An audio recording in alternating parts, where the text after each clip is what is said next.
안녕하세요. 4월 20일 월요일 아침 독서 명상 시작하겠습니다. 오늘 제가 들고 온 책은 라이언 홀리데이의 스틸리스입니다.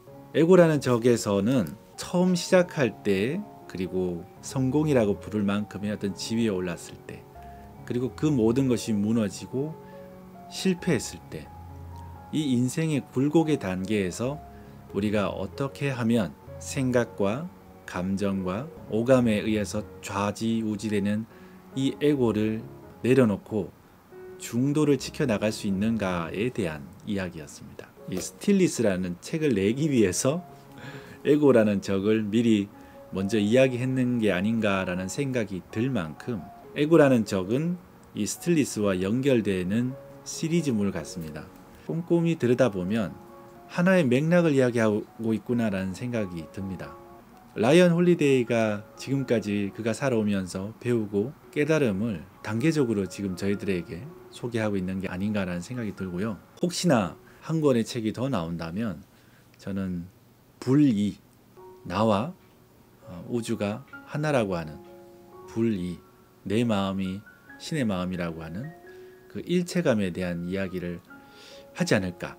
깨달은 분들, 성자와 철인들, 사상가들, 이분들이 이야기하는 공통적인 하나의 주제, 진화에 대한 이야기를 현대식으로 잘 이해할 수 있도록 자기계발서 또는 경영서 형식으로 전달하는 것이 아닌가라는 생각이 듭니다. 구슬이 서말이어도 꿰어야 보배라는 말이 있습니다. 역시나 아침에는 말을 버벅거리네요, 제가. 이 스틸리스 다음에 책이 한 권 더 나온다면 바로 그 하나에 대한 이야기가 아닐까라는 예상을 해봅니다. 스틸리스를 한마디로 이야기하면 고요함입니다. 우리의 이성과 생각으로 달할 수 없는 우리의 창조력이 나오는 근원적인 부분. 강을 건너려면 배를 타야 됩니다. 그런데 마지막 순간에는 우리는 배에서 뛰어내려야만 합니다.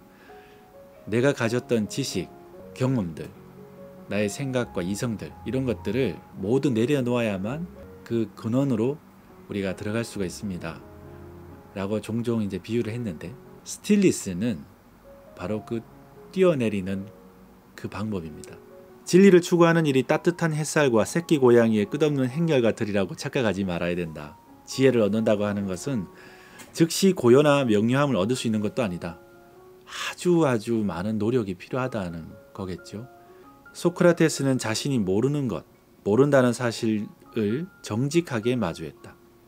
이것은 자기 자신에 대한 환상을 깨뜨리는 일이고 그렇기 때문에 굉장히 고통스러운 일이다.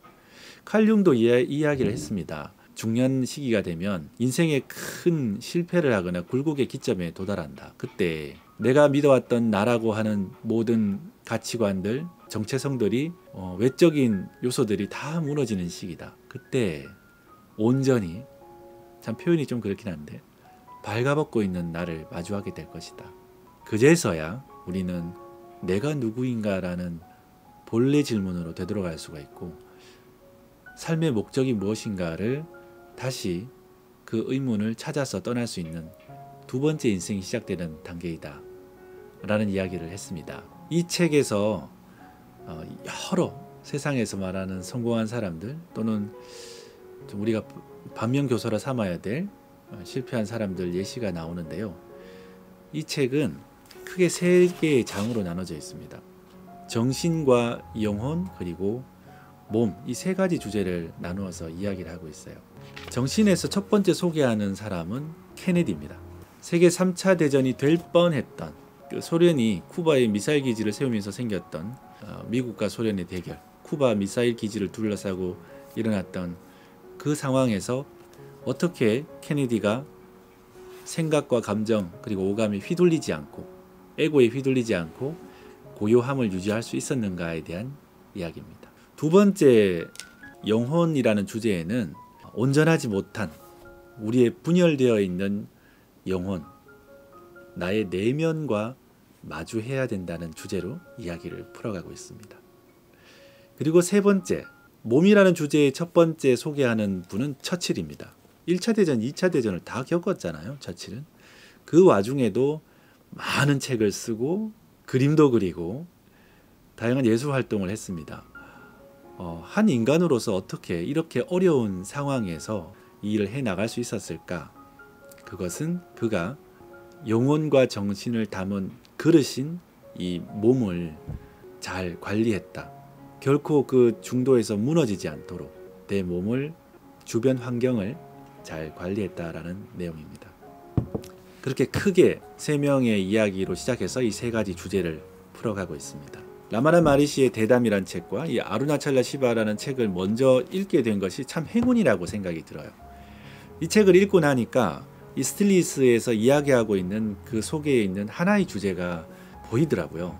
스틸리스라는 책을 이해할 때, 에고라는 적이라는 책을 우리가 읽고 이해할 때 내 마음의 평정심을 찾는 몇 가지 방법, 뭐 세 가지 방법 이런 식으로 이해하시는 것도 물론 생활에서 활용도가 높은 방법이겠지만 만약 그렇게 이해한다면 저자의 메시지를 놓칠 수가 있습니다. 본격적으로 이 책의 이제 여러 가지 사례를 설명하기 전에 오늘은 첫 번째 시간이니까 서문의 내용을 간략하게 정리해 드리도록 하겠습니다. 서문에서는 세네카의 예를 듭니다. 세네카는 네로 아시죠, 여러분? 네로. 로마의 폭군 중에 한 명인 네로의 스승이었습니다. 세네카는 스토아학파 철학자였고요. 결국 나중에는 네로가 세네카에게 가족들이 보는 앞에서 죽어라 라는 명을 했습니다. 자기 스승한테요. 세네카가 살았던 시대는 결코 평온한 시대가 아니었습니다. 여기 서문에서 한번 인용해서 말씀을 드려볼게요. 정치적으로도 반대 세력에 밀려나는 중에 네로 황제와 사이까지 틀어져서 만약 황제가 변덕을 부리면 세네카의 목은 댕강 잘려갈 판이었다. 세네카가 처한 환경은 인간이 뭔가를 해내기에는 섭 좋은 편이라고 할 수 없었다. 당시 로마는 엄청 시끄럽고 엄청 불결하고 도저히 정신을 집중할 수 있는 상황이 아니었다고 해요. 정치적으로도 그렇고. 그때 세네카는 수많은 저서들을 남깁니다. 역설적이게도 이러한 배경 덕분에 세네카는 이후 수세기가 넘도록 팬들에게 찬양받는 인물이 되었다. 도대체 어떤 인간이 불운과 역경을 둘러싸인 환경에서도 정신이 나가기는커녕 마음의 평온을 찾고 명료한 사고와 예리한 글솜씨로 정교한 수필을 완벽하게 써내려갈 수 있단 말인가. 세네카가 이런 이야기를 했다고 해요. 그런 환경에 맞설 수 있도록 전부터 정신을 단련해 왔다네. 소음에 대해서 불평하지 않고 이런 이야기를 했대요. 어떻게든 정신을 집중한 다음 무엇에도 정신이 팔리지 않도록 그 상태를 유지하는 거지. 내면이 어지럽지만 않다면 바깥이 완전 아수라장이어도 상관없거든. 와. 만약 우리한테 이런 수양법, 정신을 집중할 수 있는 능력이 있다면 세상이 못 이룰 것이 뭐가 있을까라는 이야기를 합니다. 세네카를 비롯해 스토아 철학을 신봉하던 그의 동료들은 인간이 내면의 평화를 찾을 수 있다면, 즉 그들이 일컫는 아파테이아의 경지에 도달할 수 있다면 세계가 전쟁통에 빠지더라도 문제없이 사고하고 능숙하게 일하며 여전히 잘 지낼 수 있다고 믿었다. 그 첫 번째 예로 케네디를 예를 든 겁니다. 자, 스토아 철학자들 한번 볼까요? 스토아 철학자들의 대표적인 분은 제논입니다. 이 제논의 핵심 키워드는 이성이었습니다. 변하지 않고 움직이는 어떤 세상을 구성하는 근본 원리가 있을 것이다.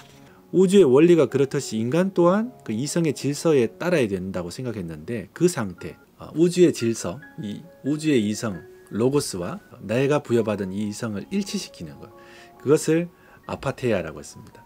거의 모든 고대 철학은 완벽하게 동일한 결론에 도달했다. 기원전 500년의 공자의 가르침이든 100년 뒤의 그리스 철학자 데모크리스토의 가르침이든 에피크로스 정원에 앉아있던 철학자들이든 하나같이 침착함과 차분함, 평온함이 필요하다고 강조하는 가르침을 듣게 될 것이다. 불교에서는 이를 우백가라고 한대요. 우백가는 평정입니다. 이슬람교에서는 아슬라마라고 부른대요. 아슬라마는 하느님에 대한 순종, 복종을 뜻하는데요. 신을 향한 복종. 그런데 저희가 이제 그 아루나찰라 시바의 박티 요가를 이야기했잖아요. 박티는 내 안에 나의 에고를 모두 내려놓고 신을 향한 사랑과 헌신으로 가득 채우는 것.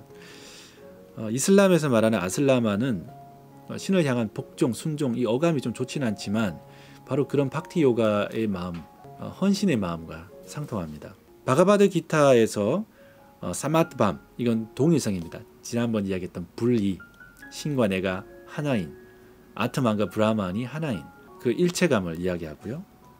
마음의 평정 또는 한결같은 평화를 이야기합니다. 세상이 빙글빙글 돌아도 흔들리지 않는 것, 흥분하지 않고 행동하는 것, 반드시 들어야 할 소리만 듣는 것, 안팎으로 평온한 상태를 유지하는 것. 동양에서 말하는 도와 고대 그리스 철학과 신학에서 말하는 로고스를 활용하는 것. 불교, 스토아 철학, 에피쿠로스 철학, 기독교, 힌두교를 모두 통틀어 보더라도 최고선이자 탁월한 성과. 행복한 삶의 비결로서 내면의 평화인 스틸리스, 즉 내면의 고요를 숭상하지 않는 철학 학파나 종교를 찾기란 거의 불가능하다. 모든 분들이 한결같은 이야기를 했다는 겁니다. 모든 고대 선현이 입을 모아 강조한 것에도 귀 기울이지 않는다면 그분들이 한결같이 이렇게 마음의 평화, 고요함을 이야기했는데 그걸 듣지 않는다면 어떻게 삶의 성공을 이룰 수 있겠는가? 참나 진리를 찾을 수 있겠는가라는 물음을 합니다. 라이언 홀리데이의 가장 큰 장점은 우리가 세상에 이렇게 흩어져 있는 진리의 조각들, 구슬들을 잘 꿰어서 우리에게 소개를 해주고 있다. 쉽게 자기계발서 형식으로. 오늘도 의미 있는 하루가 되시길 바라고요. 내일부터 스틸리스 본격적으로 책을 다뤄보도록 하겠습니다. 오늘 함께 해주셔서 감사합니다. 안녕.